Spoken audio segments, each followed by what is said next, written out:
آیت اللہ بہجت سے ایک سوال یہ بھی کیا گیا کہ کیا کوئی گناہگار شخص امام زمانہ علیہ السلام کی زیارت کر سکتا ہے؟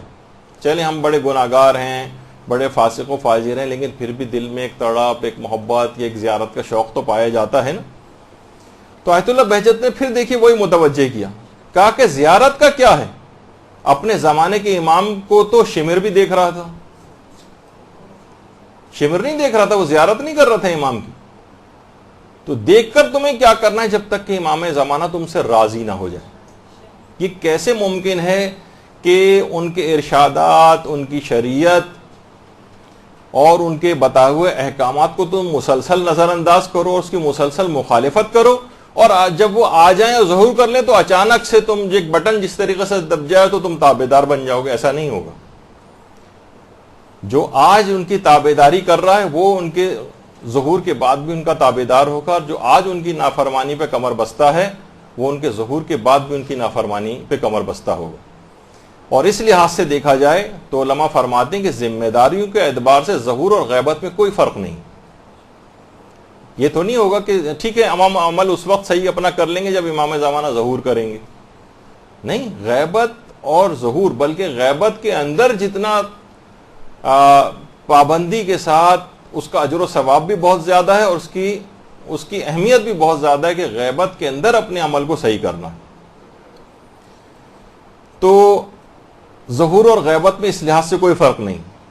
اور لوگ کہتے ہیں بھائی ان کی زیارت ہوگی ان کی، تو اس زمانے میں بھی جب امام زمانہ علیہ السلام ظہور کر لیں گے تو کون سا پوری دنیا میں 5-6 ارب افراد تو کم سے کم ہوں گے؟ کون 5-6 افراد روزانہ کے بنیاد پر ان کی خدمتوں میں ہر وقت رہیں گے؟ جس زمانے میں ائمہ معصومین موجود تھے اور دیگر ائمہ زمین کے اوپر، کتنے دیگر شہروں میں مومنین ایسے ہوتے جو ساری زندگی میں ایک دفعہ بھی امام کو نہیں دیکھ پائے تھے، دوسرے ملکوں میں رہنے والے مومنین ایک دفعہ بھی امام کو نہیں دیکھ پائے تھے۔ امام زمانہ علیہ السلام ظہور فرما بھی لیں تو ہو سکتا ہے آپ کو ٹی وی اور دیگر ذرائع سے ان کی زیارت ملے، ہر وقت ان کی خدمت میں پہنچنا بھی ہر ایک کے لیے ممکن نہ ہو۔ تو اس زمانے میں بھی عمل ویسے ہی کرنا ہے، اپنا آپ کو اپنے عمل کو نیک بنانا ہے جس طریقے سے امام زمانہ چاہے آنکھوں کے سامنے ہوں یا آنکھوں سے غائب ہوں، جس وقت وہ ظہور بھی کر لیں گے تب بھی ہر وقت آنکھوں کے سامنے کہاں آپ کے رہیں گے، نہ آپ سے ملاقاتیں ان کی ہوں گی۔ تو اس لحاظ سے اس بات کی بڑی اہمیت ہے کہ اپنے عمل کو انسان بہتر بنائے، اور اس بات کا انتظار فقط نہ کرتا رہے کہ امام زمانہ جب آئیں گے اور ظہور کریں گے تو پھر دیکھا جائے گا اور پھر ہم اپنے عمل کو اچھا بنا لیں گے۔ نہیں، ایسا نہیں۔ اور یہی وجہ ہے کہ علماء فرماتے ہیں کہ اللہ سے تعلق اور ارتباط کا طریقہ اصلاً امام زمانہ علیہ السلام کی اطاعت ہے۔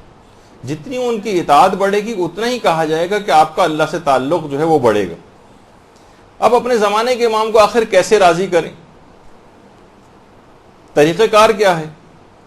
تو در محضر آیت اللہ بہجت، اس کے اندر آیت اللہ بہجت ایک بڑی عجیب بات کہتے تھے کہ دین کے واجبات پر عمل کرتے جاؤ، نیند کے وقت تمہیں یہ سمجھ آ جائے گا کہ امام تمہارے کس کام سے راضی ہیں اور کس کام سے راضی نہیں۔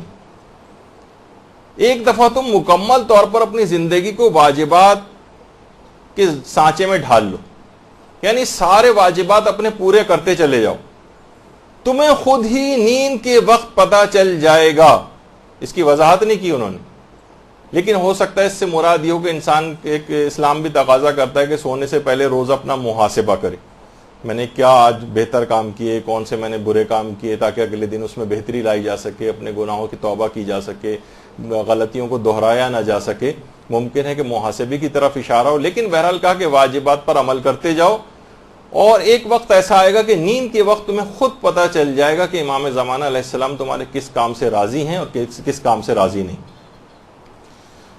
آیت اللہ سید محمد صادق روحانی موجودہ حیات مراجع میں سے ایک ہیں قم میں، ان سے بھی ایک سوال پوچھا گیا کہ آپ یہ بتائیے کہ امام زمانہ علیہ السلام کو راضی کرنے کا طریقہ کار کیا ہے، کیسے ہم راضی کریں؟ تو انہوں نے اپنے استفتاء کے اندر یہ بات لکھی ہے، اور یہ میں نے سارے مراجع کے نکال کے دیکھے تو یقین کیجئے کہ غیبت میں ذمہ داریوں کے اعتبار سے جہاں بھی بات کی ہے سارے مراجع نے تقریباً الفاظ آگے پیچھے ہیں، لیکن بات ایک ہی کہ اپنے تمام واجبات پر عمل کرتے چلے جاؤ، تمام حرام کاموں سے اپنے آپ کو بچاؤ، غریبوں اور ضرورت مندوں کی مدد کرو، جس کے اندر مالی، علمی، روحانی وغیرہ جس طرح کی بھی کمک ان کو درکار ہو، اور اپنے اعمال مستحبہ جو ہیں مستحب اعمال ان کی انجام دہی کرو. ان چاروں کاموں کو کرنا شروع کرو, امام زمانہ علیہ السلام تم سے راضی اور خوشنود ہو جائیں گے. برحمتك يا أرحم الراحمين وصلى الله على محمد وآله الطاهرين.